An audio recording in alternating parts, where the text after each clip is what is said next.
दोस्तों नमस्कार। आपका स्वागत है द साइंस हब में।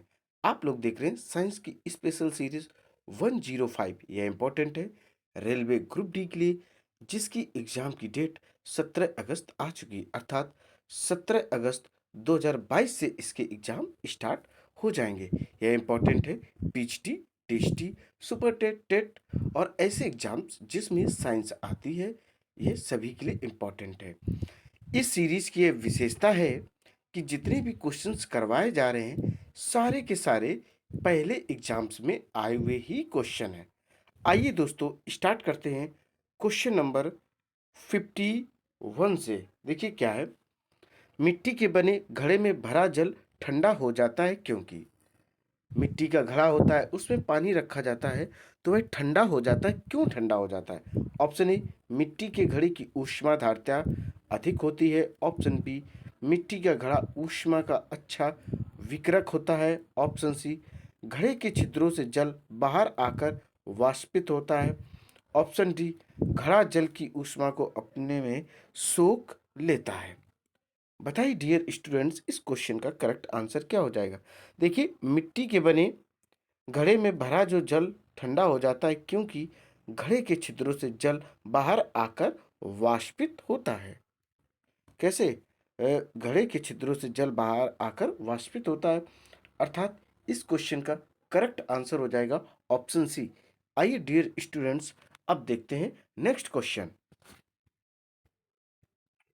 क्वेश्चन आप लोग देख पा रहे होंगे 52। देखिए 52 क्या दिया गया है। ये रहा 52। ग्रीष्म ऋतु में बिजली के पंखे के नीचे बैठने पर हमें सुख प्राप्त होता है क्योंकि पंखा। ऑप्शन ए, हमें ठंडी हवा प्रदान करता है। ऑप्शन बी, हमारे चारों ओर की हवा में गति लाकर शरीर के पसीने के वाष्पन में वृद्धि कर देता है। ऑप्शन सी, संवहन धारा उत्पन्न करता है। ऑप्शन डी, हवा उत्पन्न करता है जो हमारे शरीर की ऊष्मा को हमसे दूर ले जाती है।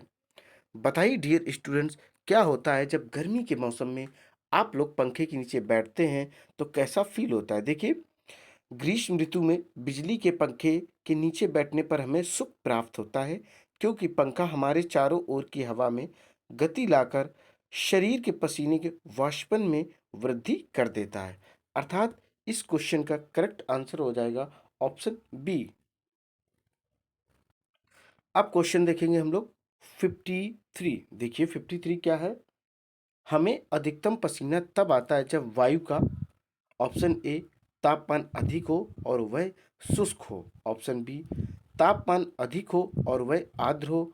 ऑप्शन सी, तापमान कम हो और वह आर्द्र हो। ऑप्शन डी, तापमान कम हो और वह शुष्क हो।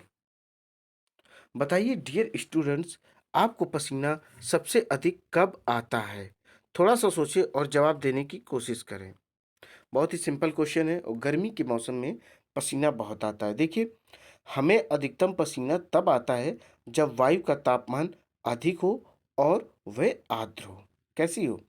देखिए, तापमान अधिक हो बट जो एटमॉस्फेयर हो उसमें आर्द्रता होनी चाहिए, तभी बॉडी से पसीना निकलता है। अर्थात डियर स्टूडेंट्स, इस क्वेश्चन का करेक्ट आंसर हो जाएगा ऑप्शन बी। आइए नेक्स्ट क्वेश्चन देखते हैं। क्वेश्चन अपने सामने है 54। देखते हैं 54 क्वेश्चन क्या है और क्या हमें बताने की कोशिश कर रहे हैं। देखिए दोस्तों, क्वेश्चन क्या है अपना। तालाब में ऊपरी सतह पर जल गर्म दिनों में भी ठंडा रहता है। तालाब में ऊपरी सतह पर जल गर्म दिनों में भी ठंडा रहता है क्योंकि ऑप्शन ए क्या दिया गया है, सतह का जल वाष्पित होता है और परिणाम स्वरूप ठंडा हो जाता है। ऑप्शन बी, जल की सतह द्वारा अवशोषित ऊष्मा तल की ओर संचरित हो जाती है। ऑप्शन सी, तली का जल ठंडा होता है और संवहन धाराओं से ऊपर आ जाता है। ऑप्शन डी, उपरोक्त जैसा कोई कारण नहीं है। क्या है? उपरोक्त जैसा कोई कारण नहीं है। तो बताइए डियर स्टूडेंट्स, इस क्वेश्चन का करेक्ट आंसर क्या हो जाएगा? थोड़ा सा सोचें और जवाब देने की दोस्तों कोशिश कीजिए। बहुत ही सिंपल क्वेश्चन है, चलिए बताते हैं। तालाब में ऊपरी सतह पर जल गर्म दिनों में भी ठंडा रहता है क्योंकि सतह का जल वाष्पित होता है और परिणाम स्वरूप ठंडा हो जाता है। अर्थात डियर स्टूडेंट्स, इस क्वेश्चन का करेक्ट आंसर हो जाएगा ऑप्शन ए। क्या हो जाएगा? ऑप्शन ए करेक्ट हो जाएगा। आइए नेक्स्ट क्वेश्चन देखते हैं।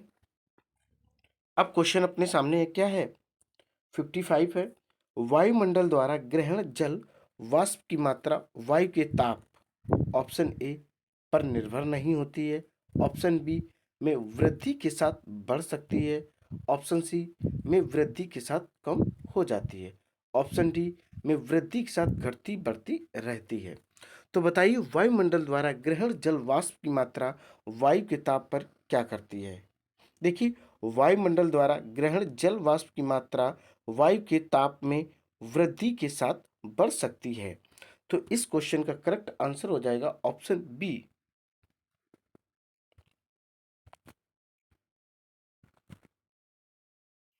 कौन सा दोस्तों क्वेश्चन का आंसर बताया ऑप्शन। अब देखेंगे क्वेश्चन नंबर अपने पास कौन सा है? 56। आर्द्रता मापी यंत्र की सहायता से निम्नलिखित में से किसका मापन किया जा सकता है? आर्द्रता मापी के यंत्र की सहायता से किसका मापन किया जा सकता है? ऑप्शन ए ध्रुवों का आपेक्षिक घनत्व, ऑप्शन बी दूध की परिशुद्धता, ऑप्शन सी आपेक्षिक आर्द्रता, ऑप्शन डी वायुमंडलीय दाब। चार अपने पास ऑप्शन है और आप लोगों को बताना है कि इस क्वेश्चन का करेक्ट आंसर क्या हो जाएगा। देखिए, आर्द्रता मापी यंत्र की सहायता से आपेक्षिक आर्द्रता का मापन किया जाता है। किसका? आपेक्षिक आर्द्रता का मापन किया जाता है। अर्थात इस क्वेश्चन का करेक्ट ऑप्शन हो जाएगा ऑप्शन सी। देखिए डियर स्टूडेंट्स, अब अपने पास क्वेश्चन है 57। 50 देखिए डियर स्टूडेंट्स, क्वेश्चन है 57 फिर से।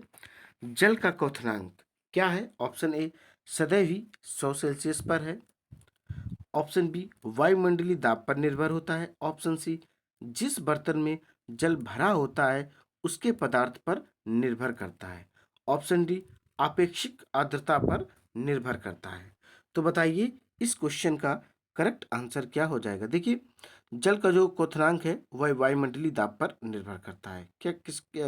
किस पर निर्भर करता है? वायुमंडलीय दाब पर निर्भर करता है। अगर जल पूछा जाए कि किस पॉइंट पर फ्रीजिंग होता है अर्थात फ्रीज होता है, तो 0 सेल्सियस पर। अगर पूछा जाए कि बॉयल कितने पर होता है, बॉइलिंग पॉइंट क्या होता है, तो 100 सेल्सियस होता है। अब तो इस क्वेश्चन का करेक्ट आंसर क्या हो जाएगा? इसका हो जाएगा ऑप्शन बी। अब अपने सामने क्वेश्चन है 58। देखिए 58 में क्या दिया गया है? वायुमंडल में से किससे ऊर्जा सीधे ही प्राप्त होती है? ऑप्शन ए सूर्य, ऑप्शन बी समुद्र, ऑप्शन सी अंतरिक्ष, ऑप्शन डी वाष्पीकरण। किससे डायरेक्ट ऊर्जा प्राप्त होती है? देखिए, ऑप्शन क्या है? ऑप्शन ए सूर्य है, ऑप्शन बी समुद्र है, ऑप्शन सी अंतरिक्ष है, ऑप्शन डी जो है वह वायुमंडल है। तो देखिए, सूर्य से सीधे ही ऊर्जा प्राप्त होती है। कौन सी ऊर्जा प्राप्त होती है? सौर ऊर्जा प्राप्त होती है। ये एक नवीकरणीय स्रोत है। क्या है? नवीकरणीय ऊर्जा का स्रोत है, गैर परंपरागत है। गैर परंपरागत ऐसे स्रोत होते हैं जो काफी समय से नहीं, कुछ समय से ही प्रयोग किए जा रहे हैं। नवीकरणीय स्रोत भी इन्हीं को कहते हैं। नवीकरणीय स्रोत ऐसे स्रोत होते हैं ऊर्जा के जिनका हम बार बार उपयोग कर सकते हैं। तो 58 क्वेश्चन का करेक्ट आंसर हो जाएगा ऑप्शन ए। अपने सामने क्वेश्चन है 59। देखते हैं 59 क्या है। प्रकाश की तरंग ध्वनि तरंगों से इस प्रकार भिन्न है कि ऑप्शन ए प्रकाश की तरंगे विद्युत चुम्बकीय हैं किंतु ध्वनि तरंगे नहीं हैं, ऑप्शन बी प्रकाश तरंगे जल में गमन कर सकती हैं किंतु ध्वनि तरंगे नहीं, ऑप्शन सी प्रकाश सभी माध्यमों में समान वेग से चलता है, ऑप्शन डी प्रकाश तरंगों से व्यतिकरण जिसको इंटरफेरेंस कहते हैं पैदा होता है, ध्वनि तरंगों से नहीं। तो बताइए डियर स्टूडेंट्स, इस क्वेश्चन का करेक्ट आंसर क्या हो जाएगा? देखिए, प्रकाश की तरंगे ध्वनि तरंगों से भिन्न है क्योंकि प्रकाश की तरंगे विद्युत चुम्बकीय हैं किंतु ध्वनि तरंगे नहीं है। अर्थात इस क्वेश्चन का करेक्ट आंसर हो जाएगा करेक्ट ऑप्शन हो जाएगा ए। अब क्वेश्चन नंबर देखेंगे 60। निम्नलिखित में से किसकी विद्युत चुंबकीय तरंगों की तरंग दैर्घ्य, जिसको इंग्लिश में वेवलेंथ कहते हैं, सबसे लंबी होती है? ऑप्शन ए पराबैंगनी, ऑप्शन बी प्रकाश किरणें, ऑप्शन सी गामा किरणें, ऑप्शन डी अवरक्त, जिसको इंग्लिश में इंफ्रारेड कहते हैं। क्या कहते हैं? इंफ्रारेड कहते हैं। क्वेश्चन क्या है? 60 नंबर है। निम्नलिखित में से किसकी विद्युत चुंबकीय तरंगों की तरंग दैर्घ्य सबसे लंबी होती है? देखिए, अवरक्त तरंग, जिसको इंफ्रारेड कहते हैं, वह विद्युत चुंबकीय तरंग है जिसका तरंग दैर्घ्य सबसे लंबी है। और होती कितनी है? 7.8 गुणा 10⁻⁻7, अर्थात इंग्लिश में कह सकते 7.8 इंटू 10⁻⁻7 एम से 10⁻³ एम तक होती है। इसकी खोज हार्शेल के द्वारा की गई थी। किसके द्वारा? अगर पूछा जाए कि खोज किसने की थी, हार्शेल के द्वारा खोज की गई थी। परावैंगनिक किरणें, जिसको अल्ट्रा वायलेट रेस भी कहते हैं, की खोज रिटर के द्वारा की गई थी।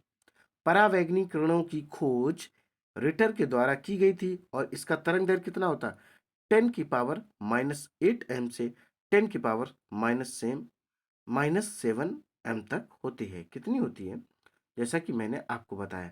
अब बात करें गामा किरणें की, तो देखिए गामा किरणों की खोज बैक्यूरेल के द्वारा की गई थी।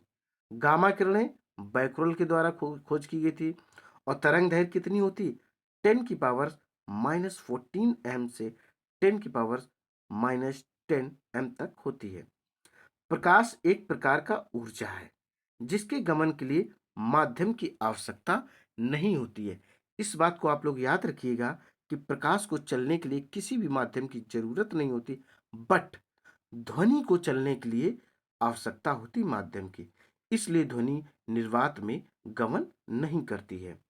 अब बात करें हम लोग प्रकाश की, तो यह एक विद्युत चुंबकीय तरंग के रूप में संचालित होता है। इसका तरंग दैर्घ्य 3900 एंगस्ट्रॉम से 7800 एंगस्ट्रॉम के बीच होता है। प्रकाश के फोटोन सिद्धांत के अनुसार प्रकाश ऊर्जा के छोटे छोटे बंडलों के रूप में चलता है, जिससे फोटोन कहते हैं। क्या कहते हैं? जिसे फोटोन कहते हैं। वायु का निर्वात में प्रकाश की चाल सबसे अधिक होती है। अगर आपसे पूछी जाए कि प्रकाश की चाल किसमें अधिक होती, तो निर्वात में अधिक होती है। कितनी होती? 3 × 10⁸ मीटर पर सेकेंड। 3 × 10⁸ मीटर पर सेकेंड होती है। अर्थात दोस्तों, इस क्वेश्चन का करेक्ट आंसर हो जाएगा ऑप्शन डी। क्या हो जाएगा? ऑप्शन डी हो जाएगा। आइए नेक्स्ट क्वेश्चन देखते हैं। क्वेश्चन है अपने पास 61। क्या है क्वेश्चन? 61 है, देखना है 61 क्या है। वायुमंडल की वह परत जो रेडियो तरंगों को पृथ्वी पर वापस परावर्तित करती है, उसे कहते हैं। वायुमंडल की वह परत जो रेडियो तरंगों को पृथ्वी पर वापस परावर्तित करती है, उसे कहते हैं। ऑप्शन ए समताप मंडल, ऑप्शन बी क्षोभ मंडल या क्षोभ सीमा भी इसको कहते हैं, ऑप्शन सी आयन मंडल, ऑप्शन डी क्षोभ मंडल। देखिए क्या है, ऑप्शन बी में क्षोभ सीमा है और ऑप्शन डी में क्षोभ मंडल है। तो बताइए दोस्तों, इस क्वेश्चन का करेक्ट आंसर क्या हो जाएगा? देखिए, आयन मंडल वायुमंडल की वह परत है जो रेडियो तरंगों को पृथ्वी पर वापस परावर्तित करती। कौन सी? आयन मंडल को ही इंग्लिश में आयनोस्फीयर कहते हैं। क्या कहते हैं? इंग्लिश में इसको आयनोस्फीयर कहते हैं। डियर स्टूडेंट, क्वेश्चन है 61 और इसका करेक्ट ऑप्शन है सी। आइए नेक्स्ट क्वेश्चन देखते हैं। क्वेश्चन नंबर हम लोग देख पा रहे होंगे 62। रात्र में रेडियो रिसेप्शन में कुछ सुधार क्यों हो जाता है? ऑप्शन ए रात्र में बाहरी शोर बहुत कम हो जाता है, ऑप्शन बी दिन की अपेक्षा रात्र में कुछ ही रेडियो स्टेशन ब्रॉडकास्ट किए जाते हैं या करते हैं, ऑप्शन सी दिन के समय सूर्य का प्रकाश रेडियो ब्रॉडकास्ट को कुछ सीमा तक प्रभावित करता है, ऑप्शन डी रात्र में पृथ्वी का चुंबकीय बल क्षेत्र कम तीव्र हो जाने के कारण ब्रॉडकास्ट को कम प्रभावित करता है। बताइए डियर स्टूडेंट्स, इस क्वेश्चन का करेक्ट आंसर क्या हो जाएगा? देखिए, रात में रेडियो अभिग्रहण में कुछ सुधार हो जाता है क्योंकि दिन के समय सूर्य का प्रकाश रेडियो ब्रॉडकास्ट को कुछ सीमा तक प्रभावित करता है। अर्थात डियर स्टूडेंट्स, क्वेश्चन है 62 और इसका करेक्ट ऑप्शन हो जाएगा क्या? ऑप्शन हो जाएगा सी। दिन के समय सूर्य का प्रकाश रेडियो ब्रॉडकास्ट को कुछ सीमा तक प्रभावित करता है। अब क्वेश्चन है अपने पास 63। टेलीविजन के सिग्नल एक निश्चित दूरी के आगे के स्थानों पर साधारणतः नहीं प्राप्त हो पाते हैं क्योंकि ऑप्शन ए, सिग्नलों सिग्नलों की तीव्रता कम हो जाती है, अर्थात जो सिग्नल्स होते हैं वो वीक हो जाते हैं, कहने का मतलब है। ऑप्शन बी, एंटीना की सामर्थ्य कम होती है। ऑप्शन सी, वायु में सिग्नल अवशोषित हो जाते हैं। ऑप्शन डी, पृथ्वी की वक्रता के कारण सिग्नल वहां नहीं पहुंच पाते हैं। तो बताइए डियर स्टूडेंट, क्वेश्चन है 63 और इस क्वेश्चन का करेक्ट आंसर क्या हो जाएगा? देखिए, टेलीविजन के जो सिग्नल्स होते हैं वो एक निश्चित दूरी से आगे के स्थानों पर साधारणतः नहीं प्राप्त हो पाते हैं क्योंकि पृथ्वी की वक्रता के कारण सिग्नल वहां नहीं पहुंच पाते हैं। अर्थात इस क्वेश्चन का करेक्ट ऑप्शन हो जाएगा ऑप्शन डी। अब क्वेश्चन नंबर अपने सामने है 64। रेडार का प्रयोग ऑप्शन ए, रिसीवर में सिग्नल प्राप्त करने के लिए करते हैं। ऑप्शन बी, ग्रह की गति का अध्ययन करने हेतु करते हैं। ऑप्शन सी, वायुयान जैसी वस्तुओं की पहचान व स्थिति निर्धारण करने हेतु करते हैं। ऑप्शन डी, सूर्य के धब्बों के अध्ययन करने के लिए करते हैं। बताइए इस क्वेश्चन का करेक्ट आंसर क्या हो जाएगा? देखिए, रडार का प्रयोग वायुयान जैसी वस्तुओं की पहचान व स्थिति निर्धारण करने हेतु करते हैं। अब बात कर रहे हैं रडार, तो आप रडार का first of all full form समझें। Radio detection and ranging. क्या कहते हैं रडार का फुल फॉर्म? रडार का फुल फॉर्म होता है रेडियो डिटेक्शन एंड रेंजिंग। और इसका आविष्कार किसने किया था? सर रॉबर्ट वाटसन वाट ने। अगर आपसे पूछा जाए कि रडार का आविष्कार किसने किया था तो आप कह सकते हैं रॉबर्ट वाटसन वाट ने। फुल फॉर्म पूछा जाए रेडियो डिटेक्शन एंड रेंजिंग, क्या होता है? रेडियो डिटेक्शन एंड रेंजिंग इसका फुल फॉर्म होता है। तो दोस्तों, इस क्वेश्चन का करेक्ट आंसर आप लोग बताइए। इतना कुछ बताने के बाद तो करेक्ट आंसर है ऑप्शन सी। क्या हो जाएगा? Option C. आइए नेक्स्ट क्वेश्चन देखते हैं। क्वेश्चन अपने पास 65 है, देखते हैं 65 क्या है। बंद कमरे की खिड़की में एक छोटा छिद्र कमरे से बाहर की वस्तुओं का कमरे के सामने की दीवार पर उल्टा प्रतिबिंब बनाता है, इसका कारण क्या है? ऑप्शन ए, प्रकाश की किरण का छिद्र में प्रवेश के पश्चात पार्श्व परिवर्तन हो जाना, जिसको इंग्लिश में लेटरल इन्वर्जन भी कहते हैं। ऑप्शन बी, प्रकाश का ऋतु रेखी संचरण। और ऑप्शन सी, छिद्र का उत्तल लेंस के रूप में कार्य करना। ऑप्शन डी, छिद्र का प्रिज्म के रूप में कार्य करना। बताइए डियर स्टूडेंट्स, इस क्वेश्चन का करेक्ट आंसर क्या हो जाएगा? देखिए, बंद कमरे की खिड़की में एक छोटा छिद्र कमरे से बाहर की वस्तुओं का कमरे की सामने की दीवार पर उल्टा प्रतिबिंब बनाता है। इसका कारण प्रकाश का ऋतुरेखी संचरण है। क्या है? ऋतुरेखी संचरण है। अर्थात इस क्वेश्चन का करेक्ट ऑप्शन हो जाएगा बी। अब अपने सामने क्वेश्चन है 66।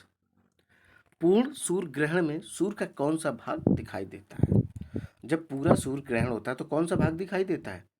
ऑप्शन ए, कोई भाग नहीं। ऑप्शन बी, क्रीट जिसको इंग्लिश में कोरोना कहते हैं।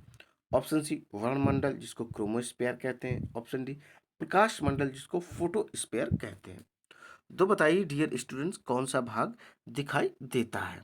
देखिए, पूर्ण सूर्य ग्रहण में जब पूर्ण सूर्य ग्रहण होता है उस दौरान क्रीट अर्थात कोरोना भाग ही दिखाई देता है। ऑप्शन करेक्ट हो जाएगा बी। अब अपने सामने क्वेश्चन है 67। क्या है 67? समतल दर्पण द्वारा बनी प्रतिबिंब। ऑप्शन ए, वास्तविक होता है। ऑप्शन बी, आभासी होता है। ऑप्शन सी, पटल पर बन सकता है। ऑप्शन डी, वस्तु से जरा सा छोटा बनता है। बताइए इस क्वेश्चन का करेक्ट आंसर क्या हो जाएगा? देखिए, समतल दर्पण में बना प्रतिबिंब काल्पनिक वस्तु के बराबर एवं पार्श्व उल्टा होता है। अर्थात इस दर्पण के सामने खड़ा हुआ कोई व्यक्ति अपना दाहिना हाथ ऊपर उठाए तो पार्श्व उल्टा के कारण उसे प्रतिबिंब में अपना बायां हाथ ऊपर उठाता हुआ दिखाई देगा। देखिए, पार्श्व उल्टा को इंग्लिश में लेटरल इनवर्स कहते हैं। क्या कहते हैं? लेटरल इनवर्स इसको कहते हैं। और इस क्वेश्चन का करेक्ट आंसर हो जाएगा ऑप्शन बी। डियर स्टूडेंट्स, अब क्वेश्चन है अपने पास 68। किसी व्यक्ति द्वारा अपना पूर्ण प्रतिबिंब देखने हेतु समतल दर्पण की न्यूनतम लंबाई, ऑप्शन ए व्यक्ति की लंबाई के बराबर होनी चाहिए, ऑप्शन बी व्यक्ति की लंबाई से थोड़ा अधिक होना चाहिए, ऑप्शन सी व्यक्ति की लंबाई की आधी होनी चाहिए, ऑप्शन डी व्यक्ति की लंबाई की 1/4 होनी चाहिए। तो क्वेश्चन क्या है अपने पास? 68 है। अगर आपको अपना पूरा शरीर देखना है, सीधी बात आप समझे, अगर आपको फुल बॉडी देखनी है तो उसके लिए आप अपने साइज से कैसा मिरर लगाएंगे? देखिए, किसी व्यक्ति द्वारा अपना पूर्ण प्रतिबिंब देखने हेतु समतल दर्पण की जो न्यूनतम लंबाई होगी व्यक्ति की लंबाई की आधी होनी चाहिए। अर्थात इस क्वेश्चन का करेक्ट ऑप्शन हो जाएगा सी। आइए नेक्स्ट क्वेश्चन देखते हैं। अब क्वेश्चन नंबर हम लोग देख रहे हैं 69। यदि आप समतल दर्पण की ओर 10 सेंटीमीटर प्रति सेकंड के वेग से जा रहे हो तो आपका प्रतिबिंब आपकी ओर किस वेग से आएगा? Option A 5 centimetre, option B 10 centimetre, option C 20 centimetre, option D सूचना अपर्याप्त है। बताइए। देखिए, यदि आप समतल दर्पण की 10 सेंटीमीटर प्रति सेकंड के वेग से जा रहे हो तो आपका प्रतिबिंब भी आपकी ओर 20 सेंटीमीटर प्रति सेकंड से आएगा। अर्थात जस्ट क्या हो जाएगा? डबल हो जाएगा। जस्ट डबल हो जाएगा। अर्थात क्वेश्चन 69 है और इसका ऑप्शन करेक्ट हो जाएगा सी। क्वेश्चन हम लोग देखेंगे 70। देखिए 70 क्या क्वेश्चन है? 70 नंबर क्वेश्चन है कमरे की अगल बगल की दो दीवारों पर समतल दर्पण लगे हैं। क्या समतल दर्पण लगे हुए हैं? आइए डियर स्टूडेंट्स फिर से इस क्वेश्चन को देखते हैं।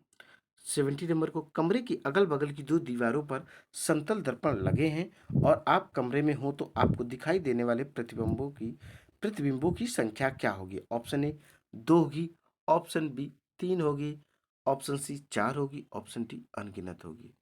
बताइए दोस्तों क्या होगा? देखिए क्वेश्चन नंबर 70 है और आंसर भी बड़ा सिंपल है। देखिए, कमरे की अगल बगल की दीवारों पर जब समतल दर्पण लगे होंगे तो आप कमरे में हो तो आपको दिखाई देने वाले प्रतिबिंबों की जो संख्या है वह अनगिनत होगी, अनंत होगी। इस क्वेश्चन का करेक्ट आंसर हो जाएगा ऑप्शन डी। अब हम लोग क्वेश्चन देख पा रहे होंगे 71। किसी वस्तु का वास्तविक प्रतिबिंब प्राप्त करने हेतु तो आवश्यक दर्पण कौन सा होगा? ऑप्शन ए समतल दर्पण, ऑप्शन बी अवतल दर्पण, ऑप्शन सी उत्तल दर्पण, ऑप्शन डी कोई भी दर्पण वास्तविक प्रतिबिंब नहीं बन सकता है। तो क्वेश्चन 71 है, इसका करेक्ट आंसर है ऑप्शन बी। क्या है? ऑप्शन बी करेक्ट है, अवतल दर्पण। आइए नेक्स्ट देखते हैं। अब हम लोग क्वेश्चन देखेंगे 72। देखिए क्या दिया गया है 72 में। दंत चिकित्सक का दर्पण, ऑप्शन ए बेलनाकार दर्पण होता है, ऑप्शन बी समतल दर्पण होता है, ऑप्शन सी उत्तल दर्पण होता है, ऑप्शन डी अवतल दर्पण लगा होता है। तो बताइए दोस्तों इस क्वेश्चन का करेक्ट आंसर क्या हो जाएगा? दंत चिकित्सक जो दांत चेक करने वाले होते हैं कौन सा होता है? देखिए, दंत चिकित्सक अवतल दर्पण का प्रयोग करते हैं। दंत चिकित्सक जो डेंटिस्ट होते हैं वह अवतल दर्पण का प्रयोग करते हैं। अवतल दर्पण में वास्तविक एवं काल्पनिक दोनों प्रतिबिंब बनते हैं तथा वस्तु से बड़ा प्रतिबिंब बनता है। अवतल दर्पण का उपयोग सोलर कुकर में, परावर्तक दूरबीनों में, सर्च लाइट में, मोटर के हेडलाइट में, हजामती दर्पण के रूप में रोगियों के कान, नाक, गला एवं दांत आदि की जांच करने के लिए किया जाता है। अवतल मतलब बड़ा दिखाई पड़ता है, इसलिए अवतल दर्पण का प्रयोग किया जाता है। आइए नेक्स्ट देखते हैं। क्वेश्चन अपने पास 73 है। मोटर वाहनों में पीछे का दृश्य देखने हेतु क्या किया जाता है? ऑप्शन ए समतल दर्पण लगा होता है, ऑप्शन बी उत्तल दर्पण लगा होता है, ऑप्शन सी अवतल दर्पण लगा होता है, ऑप्शन डी बेलनाकार दर्पण लगा होता है। मोटर वाहनों स्पेशली बाइक्स में, वाहनों में आप देखते होंगे साइड मिरर होते हैं जिससे हम लोग पीछे देखते हो, तो उसमें क्या लगा होता है? देखिए, उसमें लगा होता है डियर स्टूडेंट उत्तल दर्पण लगा होता है। कौन सा लगा होता है? उत्तल दर्पण लगा होता है। हम आपको अब समझाते हैं कैसे। देखिए, अवतल का काम ये होता है छोटी चीज को बड़ा दिखाना, स्पेशली दांत नाक कान के जो डॉक्टर्स होते हैं वो यूज करते हैं। उत्तल में क्या होता है? बड़ी चीज को छोटा करके दिखाना। साइड मिरर में बड़ी गाड़ी देख लेते हो, ठीक है, बाइक चला रहे हो या आप कार ड्राइव कर रहे हो, तो जो साइड मिरर होता है उससे पीछे आती हुई कार या ट्रक को हम देख पाते हैं छोटे से मिरर में। तो उत्तल क्या करता है? बड़ी चीज़ों को छोटा करके दिखाता है, अवतल छोटी चीज को बड़ा करके दिखाता है। आइए नेक्स्ट क्वेश्चन देखते हैं। अब क्वेश्चन अपने सामने है 74, कार के हेड लैंप में प्रयुक्त दर्पण।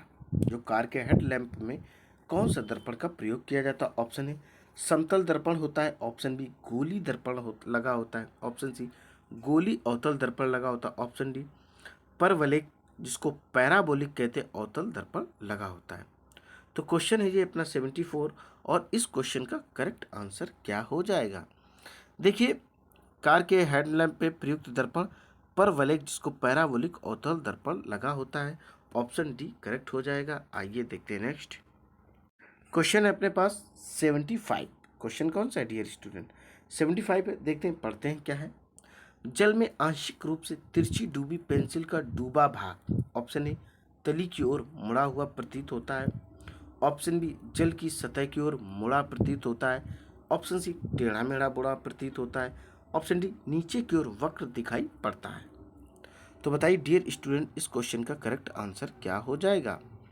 देखिए, जल में आंशिक रूप से तिरछी डूबी पेंसिल का डूबा हुआ भाग सतह की ओर मुड़ा प्रतीत होता है। ऐसा प्रकाश के अपवर्तन के कारण होता है। किसके कारण होता है? प्रकाश अपवर्तन के कारण होता है। द्रव में अंशतः डूबी हुई सीधी छड़ टेढ़ी दिखाई देती है, तारे टिमटिमाते हुए दिखाई पड़ते हैं, जल के अंदर पड़ी हुई मछली वास्तविक गहराई से कुछ ऊपर उठी हुई दिखाई पड़ती है, सूर्योदय से पहले एवं सूर्यास्त के बाद भी सूर्य दिखाई देता है। तो ये सब किसके कारण है? ये सब अपवर्तन की घटनाएं हैं। इस क्वेश्चन का करेक्ट आंसर हो जाएगा क्या डियर स्टूडेंट? बी। दोस्तों, यह सीरीज यहीं पर कंप्लीट होती। उम्मीद है सीरीज आपको बेहद पसंद आई होगी। इसी तरीके की ज़बरदस्त सीरीज आपको कंटिन्यू मिलती ही रहेंगे। आपको करना क्या है? सीरीज को शेयर करना है, लाइक करना और मेरे चैनल को सब्सक्राइब करना। दोस्तों, जय हिंद, जय भारत।